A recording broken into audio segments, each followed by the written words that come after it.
Տեսանյութերի այս շարքը ներկայացնում է լաբորատոր սարքավորումներ ու նյութեր և դրանց կիրառմամբ լաբորատոր աշխատանքներ թվային գիրագիտություն և համակարգչային գիտություն, ֆիզիկա, քիմիա, աշխարհագրություն, կենսաբանություն առարկաներից։ Աշխատանքն իրականացվել է Համաշխարհային բանկի կրթության բարելավման ծրագրի լրացուցիչ ֆինանսավորում վարկային ծրագրի շրջանակներում, Կրթության, գիտության, մշակույթի և սպորտի նախարարության կրթական ծրագրերի կենտրոնի պատվերով, զանգահրատարակչության և Բարսարդ ընկերության հետ համագործակցությամբ։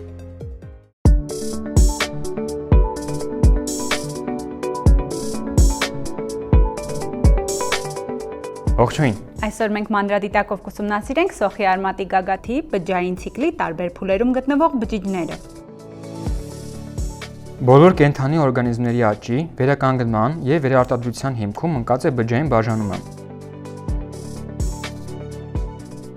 Բջջի կյանքը բաժանվում է երկու փուլի։ Մեկը բաժանման կամ միտոտիկ փուլն է, իսկ մյուսը բաժանումների միջև ընկած ժամանակահատվածն է, որն անվանում են ինտերֆազ։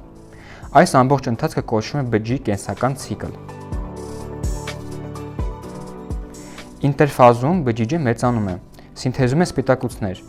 տեղի ունենում ԴՆԹ-ի կրկնապատկում, արտադրում է որոշ հավելյալ օրգանոիդներ և սպիտակուցներ և պատրաստվում բաժանման։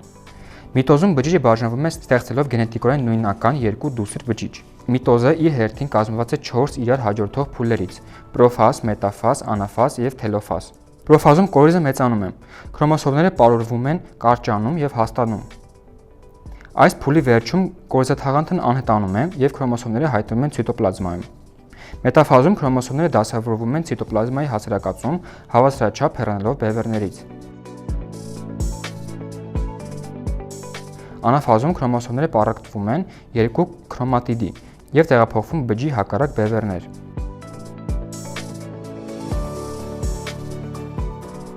Թելոֆազում կրկին ձևավորվում են կորիզաթաղանթներ։ Քրոմոսոմները դառնում են ավելի անտեսանելի, ցրվում են։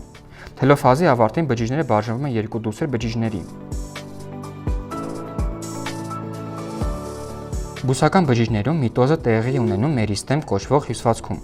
որը գտնվում է աճող արմատի և ցողունի գագաթին, ինչպես նաև քսիլեմի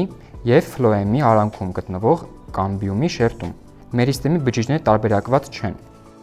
Այսօր մենք ուսումնասիրելու ենք սոխի արմատի ծայրի մերիստեմ հյուսվածքը։ Ուսումնասիրությունը կատարելու համար մեզ անհրաժեշտ են 3 օրական արմատակալած սոխ, տախտակ, որի վրա կարելի է կտրել սոխի արմատը, 250 մլ տարողությամբ անոթ, 250 մլ ջրով լի անոթ ողողելու համար, 2 սրվակ արմատակալած սոխը պահելու համար, 100 մլ տարողությամբ անոթում աղաթթվի 1 մոլ անոթ լուծույթ, ացետոկարմին 1-ից 2% անոթ լուծույթ։ Ացետոկարմինը բջիջների քրոմոսոմները դիտելու համար օգտագործվող հատուկ ներկանյութ է։ Այն կապվում է ԴՆԹ-ի հետ և քրոմոսոմներին տալիս կարմրավուն գույն, ինչի շնորհիվ դրանք մանրադիտակի տակ հստակ երևում են և հեշտորեն տարբերակվում են։ Ացետոկարմինի բացակայության դեպքում որպես այլընտրանք կարող ենք օգտագործել նաև մեթիլեն կապույտ ներկանյութը, սակայն այդ դեպքում քրոմոսոմները հստակ չեն երևա և միտոզի փուլերը ուսումնասիրելը կլինի դժվար։ Լուսային մանրադիտակ 100-ից 400x խոշորացմամբ, 40 աստիճան Ցելսիուս ջրային բաղնիք, կաթոցիչ, փոքր ափսե, տաքացնող սալիկ, ջերմաչափ, ունելի, մկրատ, առարկայակիր ապակի, ծածկապակի, ասեղ, անձեռոցիկ և ձեռնոց։ Միտոզի ուսումնասիրությունը կարելի է կատարել պատրաստի մանրապատրաստուկի միջոցով, ինչը հնարավորություն է տալիս անմիջապես դիտել բջիջները և տարբերակել միտոզի բոլոր փուլերը։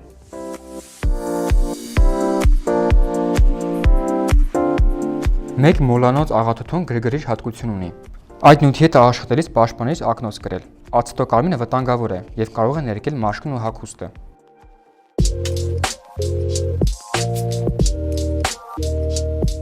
Փորձի առաջին փուլում արմատը ենթարկում ենք նախնական մշակման։ Աղաթթվի լուծույթով պատելու ենք բջջապատերը, որպեսզի բջիջները հեշտ բաժանվեն։ Պատրաստենք 40 աստիճան Ցելսիուս ջրային բաղնիք։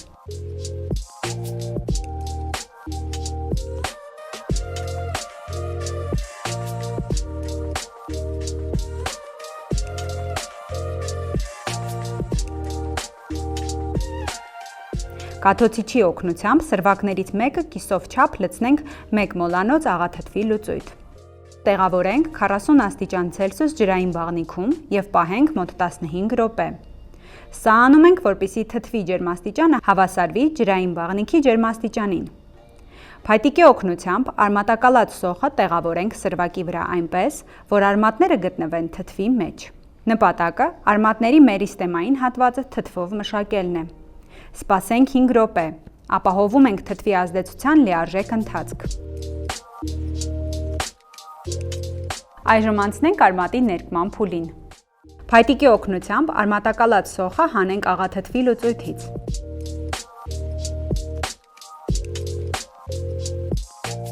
Աղաթթվի սրվակը ծածկենք ապակե կափարիչով, իսկ սոխի արմատները ողողենք ծորակի ջրով, չեզոքացնելով թթվի մնացորդները։ Արմատի գագաթից մկրատով կտրենք 3 մմ-անոց հատված։ Սա ակտիվ բաժանվող բջիջների հատվածն է։ Դնենք ապակե փոքր ափսեի մեջ։ Ավելացնենք 1 կաթիլ 1%-անոց ացետոկարմին ներկանյութ, բջջաբեղերը և քրոմատինը հստակեցնելու համար։ Սպասենք 2 րոպե, մինչև արմատը կներկվի։ Կաթոցիչով հեռացնենք ավելցուկ ներկանյութը և կաթոցիչի օգնությամբ արմատը ողողենք ծորակի ջրով։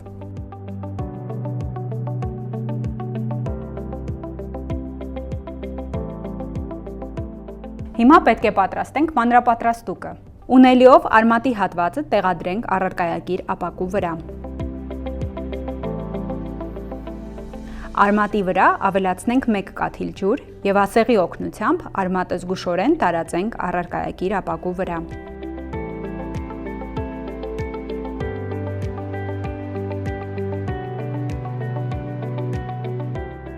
Զգուշորեն ծածկենք ծածկապակիով, հնարավորինս քիչ պղպջակներ առաջացնելով։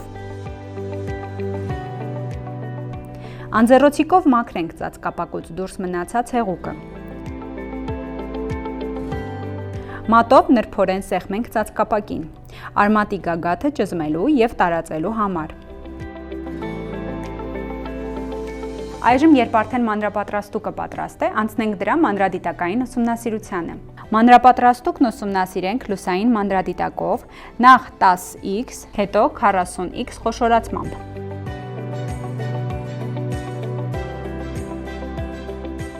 Մանրադիտակով տեսնելու ենք բջջային ցիկլի տարբեր փուլերում գտնվող բջիջներ։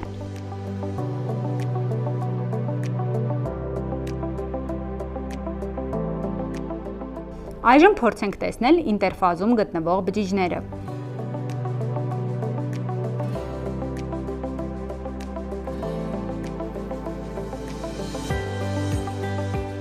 Ահա բջջում տեսանելի է կլոր կորիզը, տպավորություն է, որ բջիջը հանգիստ է։ Սա բջջի միտոզին պատրաստվելու փուլն է։ Այժմ այն կրկնապատկում է DNT-ն։ Իսկ ահա պրոֆազում կորիզը մեծ է։ Քրոմոսոմները խիտ են, տեսանելի, պարուրված կարճ և հաստ։ Այս փուլում կորիզաթաղանթը սկսում է քանդվել, նախապատրաստում է քրոմոսոմները բևեռների ուղղությամբ տեղափոխելուն։ Ահա օրինակ այս բջիջը մետաֆազում է։ Քրոմոսոմները դասավորված են բջջի կենտրոնում հավասարաչափ հեռացված բևեռներից։ Իսկ անաֆազում գտնվող այս բջջում քրոմոսոմները պառակտված են 2 քրոմատիդի և բջջի հակառակ բևեռներում են։ Նպատակն այն է, որ յուրաքանչյուր նոր բջիջ ստանա քրոմոսոմների ամբողջական հավաքածու։ Այս բջջում կրկին ձևավորվել են կորիզաթաղանթներ, քրոմոսոմները դարձել են ավելի անտեսանելի, սա թելեֆազն է։ Այստեղ արդեն բջիջը բաժանված է 2 դուստր բջիջների։ Նա հասել է իր նպատակին, ավարտել միտոզը և բաժանվել գենետիկորեն նույնական 2 բջիջների։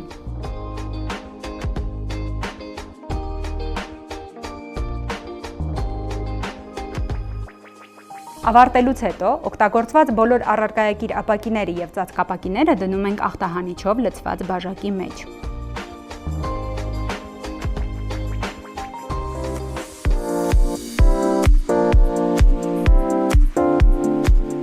Սոխի արմատի գագաթում ակտիվ է բջջային բաժանումը, քանի որ դա մերիստեմային հյուսվածք է։ Բջջային ցիկլի տարբեր փուլերում գտնվող բջիջների դիտումը հնարավորություն է տալիս վերլուծել բջջի կենսագործունեության ընթացքը։ Բջջի հավասար բաժանումը ապահովում է գենետիկ տեղեկատվության ճշգրիտ փոխանցում, ինչը կարևոր է օրգանիզմի աճի և վերականգնման համար։ Շնորհակալություն, կհանդիպենք հաջորդ տեսանյութում։